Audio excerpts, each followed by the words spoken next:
Assalamualaikum warahmatullahi wabarakatuh. Perkenalkan, nama saya Aprilianti dari Prodi PG PAUD kelas C non reguler dengan nomor NIM 18621502800. Video ini saya buat untuk memenuhi tugas UAS mata kuliah nilai-nilai Pancasila untuk anak usia dini dengan dosen pengampu Ibu Fitra Mulyanti SPD MM. Para pendiri bangsa Indonesia telah menyusun dasar negara, yakni Pancasila. Tentu setiap warga negara Indonesia harus mengamalkan betul semua sila yang ada di dalam Pancasila. Nilai-nilai luhurnya menjadi pondasi dalam diri setiap anak agar kelak ketika anak itu dewasa memiliki karakter kebangsaan.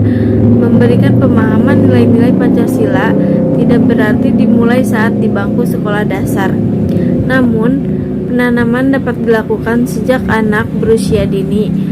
Bahkan menjadi sangat tepat karena anak usia dini akan lebih tertanam dan dalam hati dan benak anak dengan baik.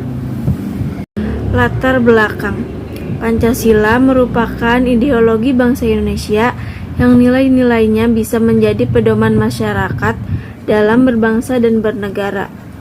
Nilai-nilai dalam Pancasila juga penting dan wajib dikenalkan dan ditanamkan bagi anak-anak usia dini. Pengertian: untuk mewujudkan pembelajaran paradigma baru yang terdiferensiasi dan berfokus pada peserta didik, satuan pendidikan harus melakukan tahapan-tahapan perencanaan pembelajaran dan asesmen intrakurikuler.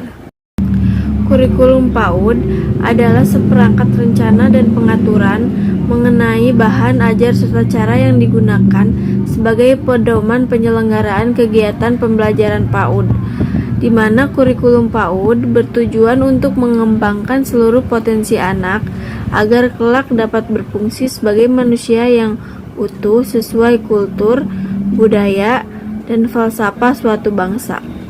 Prinsip-prinsip pengembangan kurikulum. 1. Kurikulum harus bersifat luas. Kedua, kurikulum dikembangkan atas dasar perkembangan secara bertahap. Ketiga, melibatkan anak didik, orang tua, dan masyarakat. Keempat, kurikulum mampu melayani kebutuhan individu anak. Kelima, kurikulum dapat mencukupi kebutuhan dan nilai-nilai masyarakat. Keenam, sesuai dengan standar kompetensi. Ketujuh, dapat memberikan layanan anak berkebutuhan khusus. Kedelapan, menjalin hubungan dengan keluarga dan masyarakat. Kesembilan, memberi perhatian tentang kesehatan dan keselamatan anak. Kesepuluh, mengembangkan prosedur pengelolaan lembaga. 11, pengelolaan sumber daya manusia. 12, penyediaan sarana dan prasarana. Implementasi kurikulum. Implementasi kurikulum diwujudkan dalam bentuk pengalaman belajar dengan prinsip-prinsip yang menjadikannya lebih mudah dan lebih efektif untuk dikomunikasikan ke berbagai pihak seperti pimpinan sekolah, pendidik, pengawas sekolah, dan staf pendukung lainnya. Mengimplementasikan kurikulum di lembaga PAUD serta melakukan pengelolaan kelas dan lingkungan pembelajaran yang kondusif. Lingkungan belajar. Lingkungan belajar yang kondusif adalah lingkungan belajar di sekolah dalam suasana berlangsungnya proses belajar mengajar. Lingkungan belajar yang kondusif ini perlu diciptakan dan dipertahankan agar pertumbuhan dan perkembangan peserta didik efektif dan efisien sehingga tujuan tercapai secara optimal. Membuat perencanaan pembelajaran dengan kolaboratif.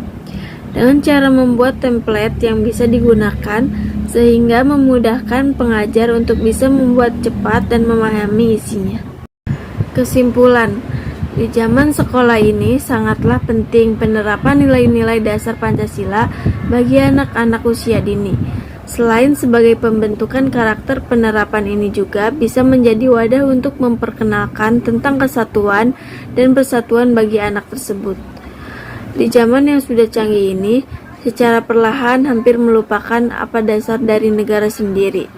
Perlahan harus bisa kembali kita tanamkan nilai-nilai Pancasila ini kepada mereka, terutama juga generasi milenial sekarang ini. Karena generasi inilah yang akan memimpin bangsa kita di zaman yang akan datang. Sekian penjelasan materi dari saya. Mohon maaf jika ada kesalahan. Wassalamualaikum warahmatullahi wabarakatuh.